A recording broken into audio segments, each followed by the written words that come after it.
युवा हा देशाचा कणा, पण तोच कणा आज वाकवायचा प्रयत्न सुरू आहे का असा प्रश्न निर्माण झाला. पण याच कण्याने आता अनेकांचे कणे वाकवले. सीजीआय यांनी एका सुनावणी दरम्यान केलेली टिप्पणी एक दिवस देशात असं काही घडवण्यास कारणीभूत ठरेल याचा कदाचित तेव्हा कुणीही विचार सुद्धा केला नसेल, खुद्द त्यांनी सुद्धा. पण त्यांच्या त्या टिप्पणीने काहीतरी बरं घडलं म्हणावं लागेल. आपल्या देशातला शांत युवा आता जागा झालाय. त्यांना देश विरोधींच्या पंक्तीला बसवायचा काही जण प्रयत्न करतायत खरे, पण त्यांनी सगळ्यांना त्यांची जागा दाखवून दिली. विषय आहे विकसित भारताच्या या युवांचा. मुद्द्याकडे वळण्यापूर्वी एक विनंती, जर तुम्हाला आमचे व्हिडिओ आवडत असतील तर आमचे चॅनल सबस्क्राईब करायला विसरू नका. आत्ताच सबस्क्राईब करा आणि बेल आयकन नक्की प्रेस करा. नीट पेपर लीक प्रकरणात जे दिल्लीत आंदोलन झालं त्याची इतिहास नक्की नोंद ठेवणार. युवा कधी उठणार नाही, सरकार विरोधात जाणार नाही, कारण आम्ही त्यांना नोकऱ्यांची आश्वासने देणार असा प्लॅन करून असलेल्या सगळ्यांना युवा म्हणजे काय ते आता कळून चुकलं असेल. कॉक्रोच जनता पार्टीने दिल्लीत जंतर मंतरवर 20 दिवसाहून जास्त काळ आंदोलन केलं.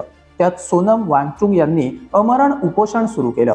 सगळं शांततेने सुरू होतं, पण 20 दिवस पूर्ण करून सुद्धा गाढ झोपलेल्या सरकारला मात्र जाग येईना. आता लोकशाहीच्या मार्गाने आंदोलन करून सरकारवर जर त्याचा काहीच परिणाम होत नसेल तर त्या युवकांनी करायचं काय? फक्त आंदोलन करण्यात जीवन संपवायचं का? सोनम वांगचुक यांनी सरकारची वाट पाहून तेव्हा जीव गमवायचा होता का? जी लोक आज काँग्रेसवर आरोप करतायत त्यांनी पाहावं की काँग्रेस काळात सुद्धा मंत्र्यांनी राजीनामे दिले होते. लोकशाहीच्या मार्गाने आंदोलन करून न्याय मिळवायचे दिवस आता संपले. याचा अर्थ दंगलींना आम्ही पाठिंबा देत नाही, पण सरकारने देखील जेव्हा कोणी रस्त्यावर असतं तेव्हा काहीतरी जबाबदारी स्वीकारावी लागते. पण सध्याच्या सरकारला विरोधी पक्षांवर आरोप करण्याचं सोडून आणखी काहीच दिसत नाही. दिल्लीत चलो संसद मोर्चामध्ये हजारो युवकांनी सहभाग घेतला. आता कुठल्याही आंदोलनात स्वतःची पोळी भाजायला आणि आंदोलनाला नाव ठेवायला काही संकुचित विचारांचे लोक त्याचा फायदा घेतात हे मान्यच आहे. पण त्याच आंदोलनामध्ये स्वतःचा मुलगा गमावलेले पालक जेव्हा असतात तेव्हा सगळ्यांना एकाच पंक्तीला कसं बसवणार? पोलिसांचा मार खाऊन सुद्धा मागे न हटणारा तो युवा एक संदेश देऊन गेला, आता बस झालं. नीट पेपर लीक होतोच कसा याचं उत्तर सरकार देणार नाही तर कोण देणार? दरवेळी पेपर विकत घेणारी नवी गिधाडं तयार होतील आणि विकणारे लाचारही. मग दरवेळी परीक्षा पुन्हा घेऊन सरकार आपली जबाबदारी झिडकारून लावणार का? दिल्लीतील आंदोलनात पोलिसांना त्या विद्यार्थ्यावर लाठीचार्ज करताना स्वतःच्या मुलांची आठवण कशी आली नसेल हो? स्वतःच्या हक्कासाठी जेव्हा 20 दिवस आंदोलन करून सुद्धा न्याय मिळत नसेल तर त्यांनी करावं काय याचं उत्तर कोण देणार का? कुणाच्या तरी निष्काळजीपणाने दरवर्षी हे सरकार असे किती बळी घेणार? आयुष्याची स्वप्न पाहणाऱ्या त्या युवकांनी लाठीची कळ सुचली. डॉक्टर होऊन लोकांना चांगली सेवा देण्याची काहींची स्वप्न गिधाडांनी विकत घेतली. ते आमचा तुमचा जीव वाचवू शकतात का हो?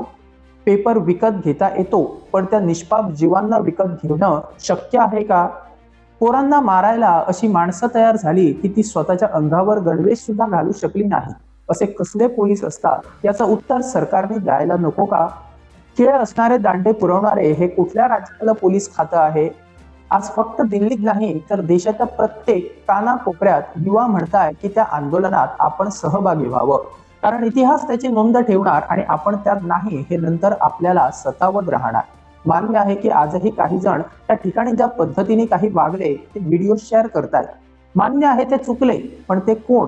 त्यांना या विद्यार्थ्यांना पाठिंबा द्यायचा होता की यांच्या आंदोलनाला डाग लावायचा होता?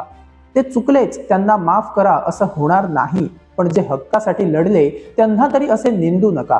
जे काही घडतंय ते घडू द्या, आम्हाला काय पडलंय असं म्हणून स्वतः सहभागी नाही झालात तरी चालेल, पण अंध भक्त बनू नका. सगळीकडे भाजप आता केंद्र सरकारची अब्रू वाचवायला त्यांचं गुणगान गाऊ लागली आहे. गोव्यात परिस्थिती वेगळी नाही, पण ज्या विचारसरणीने भाजप उभा झाला त्याच विचारसरणीचे मुरली मनोहर जोशी यांनी पोस्ट करून स्वतःच्या पक्षाचे कान आणि डोळे उघडण्याचा प्रयत्न केला. पण नव्या भाजपमध्ये ती नीतिमत्ता किती आहे माहीत नाही. दिल्लीतील आंदोलनाला पाठिंबा जाहीर करण्यासाठी आझाद मैदानावर काढण्यात आलेल्या मोर्चाची झळ कुणाला लागली माहीत नाही. त्यांच्या विरोधात सुद्धा केस नोंद झाली. दुसऱ्या बाजूला भाजपचे ज्येष्ठ नेते सावयकरांनी जो पोस्ट टाकला त्यातून त्यांनी काय सिद्ध केलं कळायला मार्ग नाही. आणि त्यांची पक्षातील माणसांनी पाठराखणही केली. कॉक्रोच आणि वाळवी हे एकच असल्याचं म्हणे सिद्धार्थ कुंकळेकर सांगतात. एंटमोलॉजिस्ट म्हणजे किड्याचो अभ्यासक ताकाय एक प्रश्न विचारलो, म्हजो मित्र तो. टर्माइट आनी कॉक्रोच हे एकूच काय कित्याक म्हाका खबर आशिल्ली टर्माइट आनी कॉक्रोच म्हणटा ते एकूच. आता गुगल, चॅट जीपीटी, जेमिनी यांना विचारल्यावर ते उत्तर वेगळी देतात. सिद्धार्थ यांचे म्हणे कुणी मित्र किड्यांचे संशोधक आहेत. जरा त्यांचा इतिहास तपासा, तेव्हा सुद्धा कदाचित पेपर लीक झाला असू शकतो. जर तो काँग्रेस काळ असेल तर आयता मुद्दा मिळणार.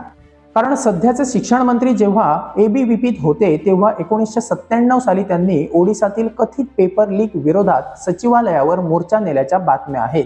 भाजपचे युवा नेते म्हणतात की विद्यार्थ्यांचा उपयोग करून काही जण आपली राजकीय पोळी भाजतायत.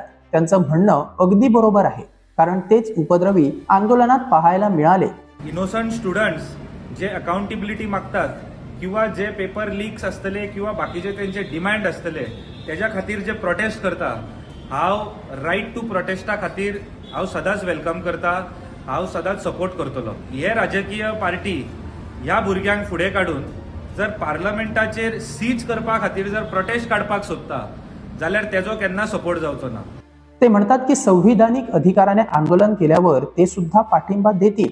मग 20 दिवस जेव्हा आंदोलन सुरू होतं तेव्हा ते संविधानिक नव्हतं का? तेव्हा तुम्ही पाठिंबा का दिला नाही? पाठिंबा सोडा, पेपर लीकवर का एकदाही स्वतःच्या सरकार विरोधात बोलायची हिंमत केली नाहीत? आधी लोकशाही मार्गाने सुरू असलेल्या आंदोलनाला भडकवेपर्यंत मजा बघायची आणि नंतर स्वतःचे असे ज्ञान न पाजळलेलंच बरं. गोव्यातील मंत्री दिगंबर कामत म्हणतात की पेपर लीक हे आधी सुद्धा झालंय आणि सरकारने त्याच्या विरोधात कारवाई केली आहे. पेपर लीक जावप एग्जामेचो ही नवी घटना न्ही, हे पयलीं आमी सगळ्यांनी लक्षांत दवरपाक जाय. फाटले 10 वर्सांचे आनी 15 वर्सांचे रिकॉर्ड काडून जर पळयत, कोणाची राजवट आसूं, कोणाचें सरकार आसूं, कितलेशे खेपे पेपर लीक जाल्या, ताजेर इन्क्वायरी जावन एक्शनय घेतलें आसा. अहो सर, विद्यार्थ्यांचा हाच तर मुद्दा आहे की पेपर लीक हे या सरकारसाठी नॉर्मलाइज झालं. दरवेळी लीक आणि नंतर कारवाईला काय अर्थ आहे?